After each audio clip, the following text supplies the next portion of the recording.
যদি শ্রবণে আস্বাদনে কারো মনোযোগে আমি বিঘ্ন ঘটাই, তাহলে সকল পাপ সকল অপরাধ যিনি বিঘ্ন ঘটাবেন তাকে বহন করতে হবে।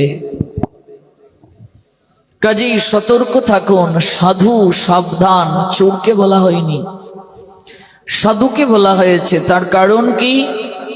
সাধুকে প্রতিটা মুহূর্তে প্রত্যেকটি পড়তে পড়তে তাকে সাবধান বার্তা দেয়া হয়েছে। যে কোনো মুহূর্তে আমাদের এই ভজন রাজ্যে এসে অপরাধ হয়ে যেতে পারে। আর যদি অপরাধ হয়ে যায়, মনে রাখবেন পাপের ক্ষমা আছে, প্রায়শ্চিত্ত আছে, কিন্তু অপরাধের কখনো প্রায়শ্চিত্ত হয় না, অপরাধের ক্ষমা হয় না। পাপ করলে ক্ষমা হয়, প্রায়শ্চিত্ত হয়, অপরাধের ক্ষমা হয় না মা। বৈষ্ণবেতে হয় যদি ক্ষুদ্র অপরাধ, কোটি কোটি ভজনেতে পড়ে যায় বাদ। বৈষ্ণব চরণে যদি কেউ অপরাধ করে, তাহলে ভক্তি লতা শুকিয়ে যায়, ভক্তি বৃক্ষের শিকড় কর্তন হয়ে যায়। আপনি যতই জল সিঞ্চন করুন গাছের গোড়ায়, শিকড় যদি কাটা থাকে বাঁচবে গাছ? বাঁচবে না। ভগবানের চরণে যদি কেউ অপরাধ করে, তার একটি ক্ষমা আছে গো। কিন্তু বৈষ্ণব চরণে, সাধু চরণে যদি কেউ অপরাধ করে, তাহলে এই অপরাধের কখনো ক্ষমা নেই।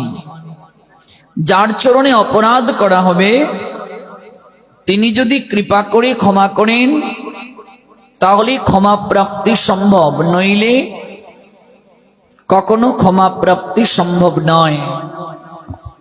এজন্য আমরা সাধু সঙ্গ করতে এসে অপরাধ যেন না করি, এই দিকটা সবসময় আমাদের বিবেচনা করতে হবে এবং অত্যন্ত সতর্কতার সঙ্গে ভগবানের কথা শ্রবণ করতে হবে, সাধু সঙ্গ করতে হবে।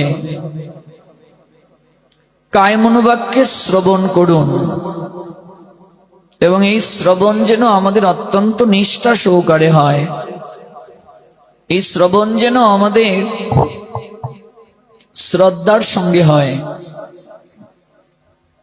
তাহলেই আমরা আমাদের পরম লক্ষ্যে পৌঁছাতে পারব।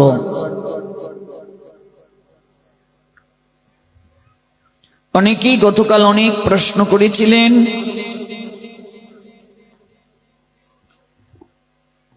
আমরা প্রেক্ষাপটে জানব।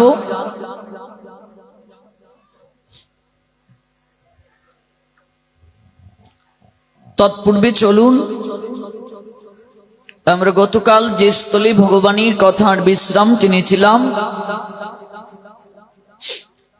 তারই সূত্র ধরে শ্রবণ করি। চন্দন যাত্রা মহোৎসব বৈশাখ মাসে আমরা পালন করে থাকি। এই চন্দন যাত্রা মহোৎসব, যাকে মাধ্যম করে এই অনুষ্ঠানটির আয়োজন হলো, তিনি হলেন শ্রীপাদ মাধবেন্দ্র পুরী। যে মাধবেন্দ্র পুরীর কথা আমরা গতকাল জেনেছি। গোবর্ধনধারী গোপাল তাকে স্বপ্নে দর্শন দিয়েছেন। স্বপ্নে দর্শন দিয়ে বলেছেন, মলয়স চন্দন আমার জন্য সংগ্রহ করে নিয়ে এসো। ওই চন্দন এনে পিষে আমার গায়ে যদি লেপন করা হয়, তাহলেই আমার গায়ের জ্বালা দূর হবে। আমরা এই পর্যন্তই গতকাল জেনেছি যে মলয়স চন্দন, এই চন্দনটা কোথায় পাওয়া যায়? নীলাচলে, উড়িষ্যায় পাওয়া যায়। যে কোনো জায়গার চন্দনের কথা কিন্তু বলা হয় নাই। মলয়স চন্দন, মলয়গিরি থেকে নিয়ে আসো এই চন্দন। আমরা এই চন্দন যাত্রা মহোৎসব পালন করি বৈশাখ মাসে। ভগবানের গায়ে চন্দন লেপন করা হয়। এটি মূলত মাধবেন্দ্রপুরীকে কেন্দ্র করেই এই উৎসবের আয়োজন হয়েছে। মাধবেন্দ্রপুরী যখন এই আজ্ঞা পেলেন, এই আদেশ পেলেন, তখন তিনি এই চন্দন সংগ্রহের জন্য যাত্রা করলেন বৃন্দাবন থেকে উড়িষ্যার উদ্দেশ্যে। দুইজন সেবককে দায়িত্ব দিয়ে গেলেন ভগবানের সেবার, ভগবানের বিগ্রহ সেবার দায়িত্ব অর্পণ করে তিনি সেই চন্দন সংগ্রহের জন্য যাত্রা করলেন।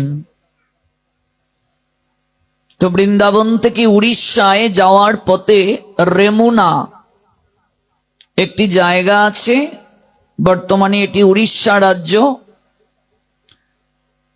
সেই উড়িষ্যা রাজ্যের রেমুনাতে তিনি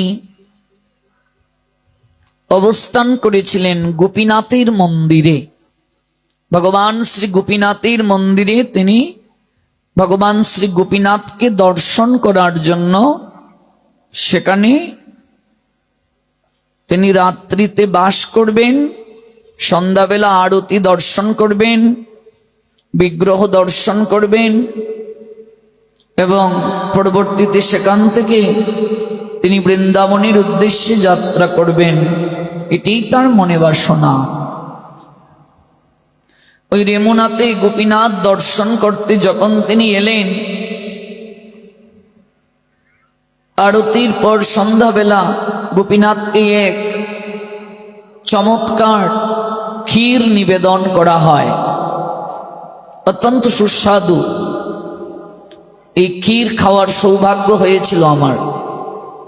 যারা যান নাই তারা উপলব্ধি করতে পারবেন না। যদি কখনো ক্ষীরচূড়া গোপীনাথ রেমুনাতে দর্শন করতে যান, তখন এই ক্ষীর প্রসাদ গ্রহণের আপনাদের সুযোগ হবে।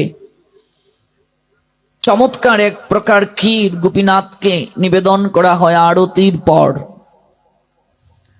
ওই ক্ষীর যখন পূজারী ঠাকুর নিয়ে যাচ্ছেন গোপীনাথকে নিবেদন করার জন্য, মাধবেন্দ্রপুরী তখন এই ক্ষীরকে তিনি নয়নে গোচরিত করলেন, অর্থাৎ এই দুটো নয়ন দ্বারা দেখলেন যে ক্ষীর প্রসাদ নিয়ে যাওয়া হচ্ছে, ক্ষীর নৈবেদ্য নিবেদন করা হবে প্রভুকে। এখানে একটা চমৎকার শিক্ষা আছে। শিক্ষাটা হলো, আপনি যখন ভগবানকে কোনো কিছু নিবেদন করতে নিয়ে যাবেন, তখনও আপনাকে ঢাকনা দিয়ে নিয়ে যেতে হবে, কাউকে দেখানো যাবে না। ভগবানকে নিবেদন করার পরও নৈবেদ্যের থালাটি এনে ঢাকনা দিয়ে রাখতে হবে। আমি বারংবার আমার ভক্তদেরকে বলি এই কাজটি করার জন্য, কারণ তার পশ্চাতে একটা কারণ আছে। আপনি যখন নৈবেদ্যের থালা নিয়ে যাবেন মন্দিরে, ঢেকে নিয়ে যেতে হবে। আর নিবেদন যখন করা হবে, পূজারী ঠাকুর নিবেদন করবেন, সেখানেও কেউ থাকবে না। তারপর ভগবান গ্রহণের পর তখন ভোগ দর্শনের একটা সুযোগ আছে, সবাই তখন ভোগ দর্শন করতে পারবে। আজকাল তো আমরা ভক্তি যাজন করি অনেকটা লোক দেখানো, দেখবেন রান্না হচ্ছে, ভগবানকে এখনো ভোগ দেয়া হয়নি, সেটি ফেসবুকে ছেড়ে দেয়া হচ্ছে। কেমন? ভগবানকে নিবেদন করাই হয় নাই, নৈবেদ্য নিয়ে যাওয়া হয় নাই মন্দিরে, ভগবানকে নিবেদনই করা হয় নাই, কিন্তু ফেসবুকে চলে গেছে। আগেই ফেসবুকে আমরা দিয়ে দিই, যা কিছু করছি সব ফেসবুকে আমরা আগে দিয়ে দিচ্ছি। কেমন? বুক সাজিয়ে দেয়া হয়েছে, এখনো নিবেদন হয়নি, ছবি তুলে দেয়া হয়ে গিয়েছে। এমন আজ জগন্নাথের ভোগ দর্শন করুন, যখন ছবিটা তুললো পরে ছাড়বে, নিবেদনই হয় নাই। কিংবা রান্না করছে ভগবানের, এটি আবার লাইভ করে দেখাচ্ছে, দেখুন ভগবানের জন্য রান্না হচ্ছে। এগুলো হলো অপরাধ। আজকাল চারিদিকে অপরাধীর মাত্রা এত বৃদ্ধি পাচ্ছে, আমরা অপরাধ করছি খুব বেশি। আর কদিন আগে একটা ভাইরাল হলো, একটা দৃশ্য দেখলাম। ওই ভারতের এক মা তার গোপালকে ডেন্টাল হাসপাতালে নিয়ে গিয়েছে। তিনি বলছেন, কেন জানি আমার মনে হচ্ছে আমার গোপোষণার দাঁতে পোকা হয়েছে, একটু চেক করে দেখুন তো ডাক্তার সাহেব। গোপালের বিগ্রহ নিয়ে গিয়েছে। কি যে ফাইজলামি চলছে আজ চারিদিকে, আপনি উপলব্ধিও করতে পারবেন না। সব জায়গায়, আপনি তারাপীঠ বলুন, কালীঘাট বলুন, সব জায়গায় এখন কেমন মায়ের জিহ্বার সামনে যে মা খাও, মা খাও, মা এই নাও খাও, শোল মাছ খাও, ভিডিও করে করে ছেড়ে দিচ্ছে। তামসিক ভাবে যেখানে পূজা হয়, তন্ত্র আরাধনার মাধ্যমে পূজা হয়, সেখানে তামসিক আহার দিয়ে করা যায়। এটা আরেকটা পদ্ধতি, যাকে বলে প্রবৃত্তি মার্গ পদ্ধতি। তবে পরিণাম খুব ভয়াবহ, পরিণাম খুব কষ্ট, যন্ত্রণা হবে।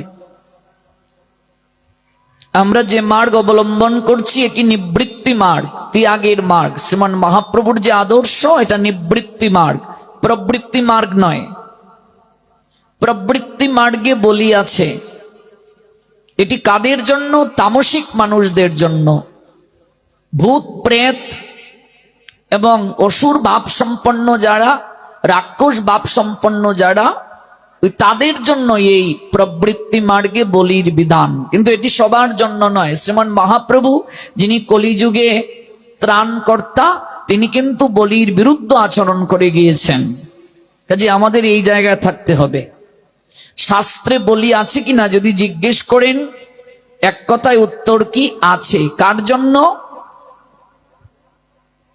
অসুর ভাব সম্পন্ন মানুষদের জন্য, যারা প্রবৃত্তি মার্গী, যারা না খেয়ে থাকতে পারে না, ওই তাদের জন্য একটা অভ্যাসের মাধ্যমে একটা নিয়ন্ত্রণের সীমারেখা টেনে দেয়া হয়েছে, যে অন্তত ওই মাকে নিবেদন করে গ্রহণ করো। কিন্তু মা তো বৈষ্ণবী, মাকে যদি বৈষ্ণবীয় ভাবনায় আপনি আরাধনা করেন, সেটি আপনার জন্য মঙ্গল হবে। ভয়ঙ্করী রূপ ধরে তুই দাঁড়াস নেমা এলুকেশি, তুই যে আমার শ্যামা মাগো মাতৃরূপে ভালোবাসি।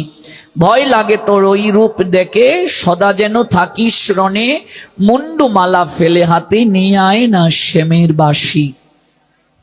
এই জন্য মাকে নিবৃত্তি মার্গে আরাধনা করাটাই শ্রেয়, ভক্তি মার্গে আরাধনা করাটাই শ্রেয়। এই জন্য বলিটা না দেয়াই ভালো।